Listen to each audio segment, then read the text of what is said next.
Hello everyone, this is Dewey Davenport and I'm here in Urbana, Ohio at the Grimes Airport, and we're going to go into the Mid-America Flight Museum Restoration Shop. Mid-America Flight Museum's down in Mount Pleasant, Texas, but this is one of the restoration shops, the north side. And let's go inside and meet Doug and Bill and see what they're working on. Ah, there's Doug and Bill right up here in this beautiful GB. Let's take a look. How you doing, Doug? Hey, Dewey. How you doing, Bill? How are you, buddy? Good. What brings you here today? Man, I just want to go and see you guys. It's been a while since we've been here to the Mid-America Restoration Shop. See what you guys are working on. I'm not quite sure what this is, but it says GB on the back, and I know it is. Good to see you, buddy. Good to see you, Doug. How Dewey? you doing, Bill? Good. How are you? Doing well. Good. So, man, it's July, and it's a beautiful day. It's raining and thunderstorming outside, and I figured I'd come and see you guys. Why not? That's right. Well, we're glad you did. Yes, always good to see you. I think the last video was during the Traveler 6000. You know, I think that's the last time we've really posted much was Yes. on the Traveler 6000. So Yeah. we're still here. We've done quite a bit since then. That was about 3 airplanes ago. About 3 airplanes ago. So, but what we have here is the GB QED. Okay. The model R6, if you want to call it that. So the Granville's only built one originally. Okay. In about 1934, mid-30s. That airplane still exists. It's in a small museum in Mexico. It'll never fly again. But this is a replica that Jim Moss and his friends started building in 2002. They finished it 12 years later in 2014. They flew it to Oshkosh, they flew it to a few shows. Really quite an accomplishment to start from scratch and create that. And so they flew it for about a year. They parked it in Paul Allen's museum out in Seattle. And when that collection was sold, this airplane was just on loan, so it had to depart the premises. Okay. So we picked it up last summer. I and another guy, Jim Buxton, one of our volunteers, we went out to Seattle, and the wings were already off of it. We took the tail off. We put it on a trailer. We did not fly it home. And it got here last June. About in October, Bill and I and the rest of the team here, we had finished up some other things, and that's when we really tore into it. Okay. And so here we are. We've got it quite a ways apart. So this is about a year since you've had it. Yeah. And I think I came in here, it was on the landing gear. Now it's not on the landing gear, but they have some jigs built. And man, this is a big airplane. So what kind of engine is on it? And it looks humongous. It is. It's off a T-28B. It's a Wright 1820, about 1,400 horsepower. So the original airplane had about a 700 horse Hornet engine on it. Okay. And so this is double the horsepower of the original GB. Yep, and it's swinging a 3-bladed propeller off a DC-3. Yeah. Good, great. So it's big. It's big. Yeah. Wow. It's big. And because of that, Mr. Moss made some modifications, made the tail a little bigger, added a little bit of area to the wings for controllability, spread the gear apart a little bit, again, just for stabilization and control on the ground and things like that. So we've had it. We're into it pretty deep. We've got all the skins off. We took the fabric off. We knew there were a couple issues with the airplane when we picked it up. Mm-hmm. One was the landing gear. Mm-hmm. It had some landing gear problems, and so once we got it here and really started analyzing what we've got here, we built new V struts for the airplane. The shock strut is off a Beech 18, so okay. we're going to use that. It's fine. There's not a thing wrong with that. But we built new V struts. Mr. Moss deviated from the original design a little bit and put streamlined tubing struts from the bottom of the V strut up to the fuselage, and that wasn't quite strong enough, especially if there's any side load on the landing gear, and that's really where the problem came from. So we're going back with the original design. We're going to put a spreader bar on the landing gear that goes from the bottom of one V strut across the other, and it's right over here. Yeah, let's take a look here. So this is a streamlined tubing spreader bar, and this is what the original 34 QED had on it. And so it's multiple layers of streamlined tubing, all welded together on the trailing edge, and then each layer is rosette welded together as we built them up.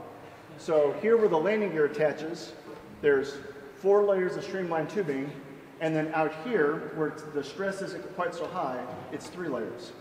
Wow. So Paul Workman, our great friend Paul, his shop is just right across the fence now that he and Pam moved here from Zanesville.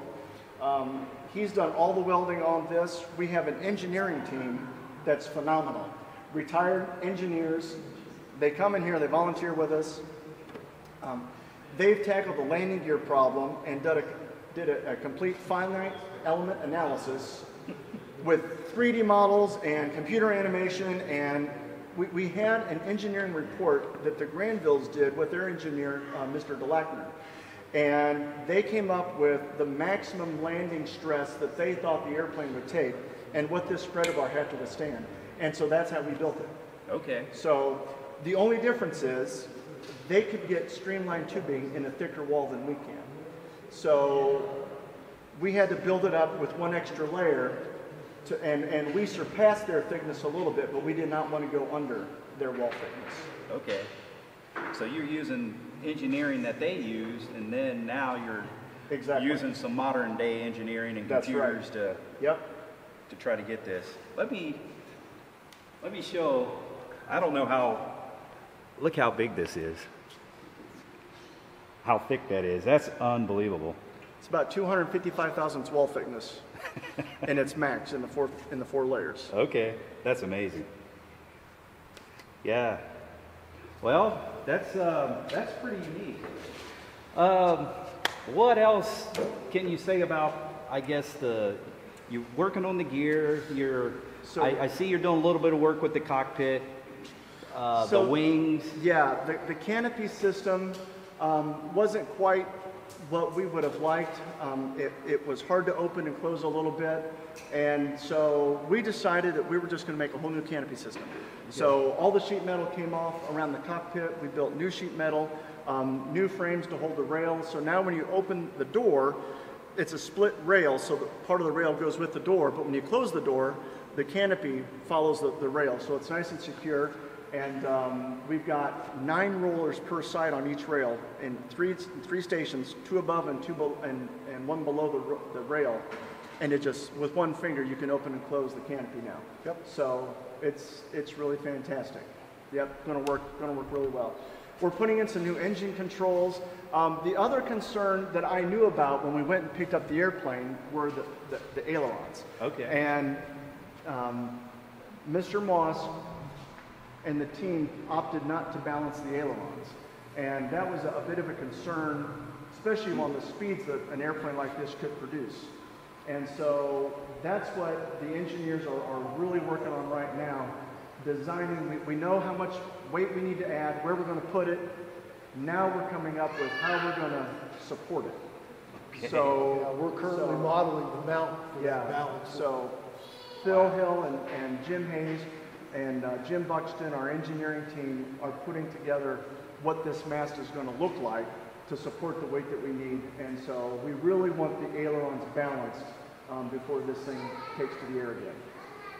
Why you would want balanced ailerons is for flutter. High speeds, balanced ailerons would reduce the flutter, so allow you to fly the airplane at max speeds. Right. And what is possibly what you're thinking max speed would be? We don't know. Don't know. Okay. That sounds pretty fast, I guess. So We're it looks working fast. on that. We're working on that. We don't know yet. We're working on that. The turtle deck is fiberglass? Yeah. Yes. Okay. Yep, the turtle deck is fiberglass. And so the turtle deck transitions into the vertical, and the rudder attaches back there. And we have all the pieces. A lot of it's in storage right now. But our main focus has been this part of the fuselage, we took the fabric off, and we'll put some new fabric on the aft part of the fuselage, and we're excited. It's our goal, obviously, that the airplane flies again. Yeah. Yep, that's the direction we're headed. So, you know, we're not just kind of throwing it together for a static display. I'm really hoping that you know, our team in Texas, Kelly, and Andrew and Scott, you know, they can all enjoy the airplane. Maybe we can take it and share it with other people and to shows and things like that. We'll see how it turns out, but I'm really hoping by the time we're done, we have as safe an airplane as a GB could be. Man, look how big this thing is. I'm only 5'7", but look at this. And then if you look in the back, that's a 12-foot ladder, and the fin is above that. So it's unbelievable how tall it is. I just can't even imagine sitting in it, taxiing it, or I don't even want to think about trying to fly it. So this is quite a bit bigger than all the other GBs. Okay. You know, Del Mar's R2, the Z. This is a significant leap in size. It's a two-place airplane, tandem seating. So it was built for high altitude, long distance racing. Yeah, an entirely different mission than the earlier airplanes, Okay. which Than the were pylon. pylon racing. Pylon racing, yeah. I'm not up on GBs. I guess the R1 is the most famous one, and that's the only one I kind of know about, and how scary and unsafe it was back then because of center of gravity issues. But this is a longer moment, but I'm sure the CG is still kind of a little bit a touchy situation. It's a challenge. Okay. Yep, it's a challenge. Can we look at the wing? Sure. Yeah. Or what little bit it is, a wing. Look at this big engine.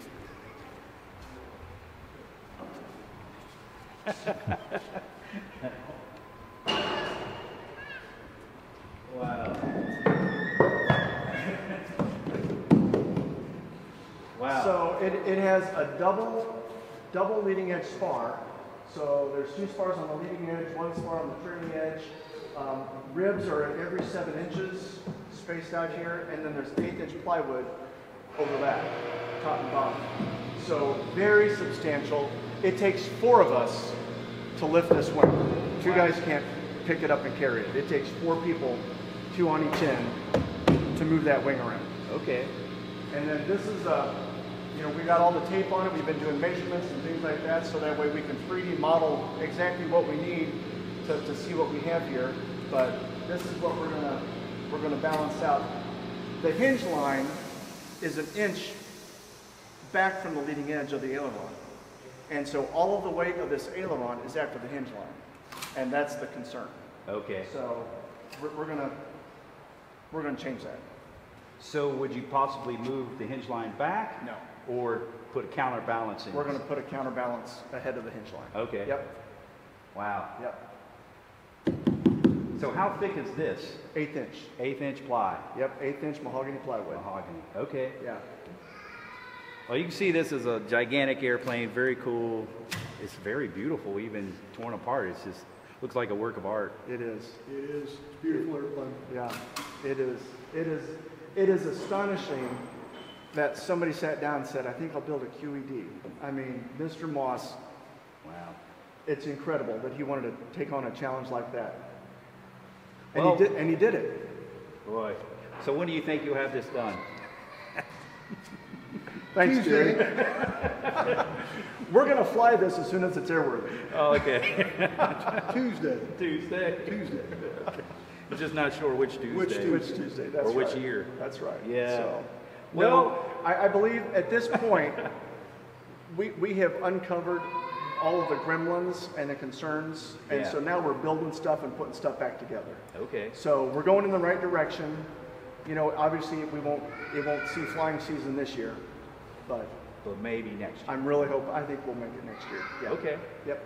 Should be Well, a you've productive been winter. working hard on it, and if you guys watched the Traveler 6000, I mean, he took it down to nothing and brought it back up and fixed a lot of things that were problems from really probably in the 20s or 30s, and won Grand Champion at Oshkosh, Grand Champion Antique. and it's a beautiful airplane, and it's flying around, and it's down in Texas. So that's one unique thing. Can we, since we talked about this, can we just very briefly like talk about the other projects? Sure. You don't have to go and talk too much real big, but I see a helicopter sitting here. Yep, there's a helicopter here, so that's a Huey. And a little bit departure from us, that's going to be simply a static display helicopter in front of a Huey's coffee shop that Scott's building right here in Urbana. Okay. So that's going to be pretty fun. Over in the corner over here is a Cessna Airmaster.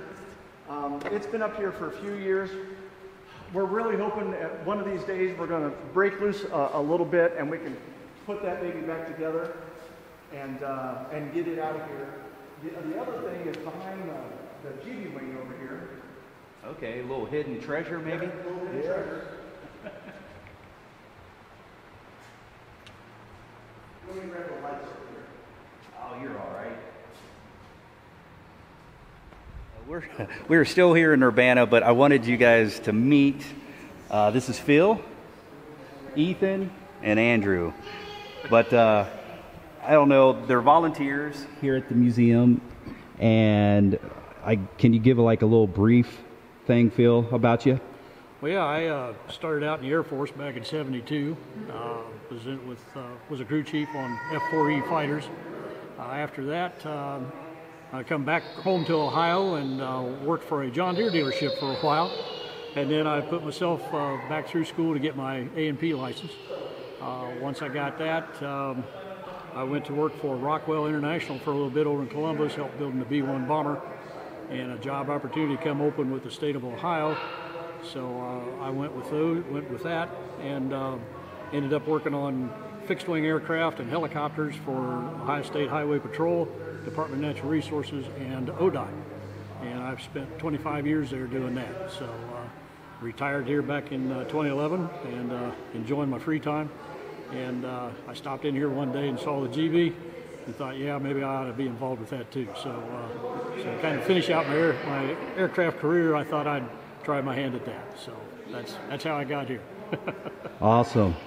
Well, Ethan, I just met Ethan this weekend at the Barnstorming Carnival. Ethan and Andrew, you guys talk a little bit about you because you guys are still in school, right? Yep. Yeah, it'll be our senior year this year. But how did I end up here? So when I was younger, me and him, we'd always make gliders, and they were just out of like cardstock and sticks and things, and they're always cool to just like throw off the banister. You put rubber bands on them and like shoot them into the sky, and that's like one of the ways I got interested in aviation. Then that gets boring after a while, I guess, because you throw it and it lands. It's like, nah. So then I got into RC planes, and that was really cool. Yeah, and then after that, I have to say, Ethan, you got into this sort of thing, right? And he showed me around here one day, and I was like, this is cool. Yeah, I'll try this out, and here I am today. Yeah. So, like he said, we were building gliders, and it got to a point where we had done just about anything and everything, and it kind of gets boring once you don't have anything new to try. So we got into the RC stuff, and I ended up meeting a few people that led me down some cool paths to meet new people, get new experiences, get jobs and stuff, and so through all of that, I ended up coming here one day, like hearing about a GB, and I was, wait, somebody's got a GB? I gotta go check this out. So I went in here and found this, and it was a lot of fun, and I had to check it out and be a part of it myself and get some cool experience.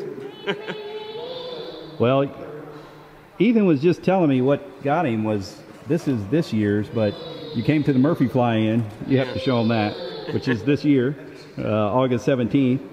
And I came to the fly-in last year, right? Yeah. And they said, hey, we're looking for volunteers, and he came down here, and here they are working with Doug and Bill and Phil, and you guys are, I'm telling you, you can't put a price tag on this, all right, on this education. So, and they're the ones that's working on the doors and the cockpit framing and everything. So look at all that metal work they're doing. So, pretty awesome. Well, all right. Thank you guys, and I'll see you probably in a few months, maybe a year, maybe a couple weeks. Who knows? Hopefully we'll have a little more done when you come back. Yeah. All right. Thank you so much. You bet.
What wing is this?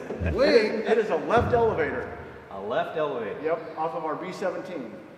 And Wow. so currently our B-17 is out in Oregon, having new spars installed in it. Okay. And so while it was out there and torn apart for a little while, we went out, we picked up all the control surfaces, brought them back here, we took the fabric off, made some repairs, so now we're going back with new fabric on top. And the ailerons are over in the paint booth right now, inflated and going through the paint process. Elevators will go in next, and then the rudder. Wow. So they've been here for a little while, but this has been done for a while. We're just waiting to get it into the paint booth and get it painted. Wow.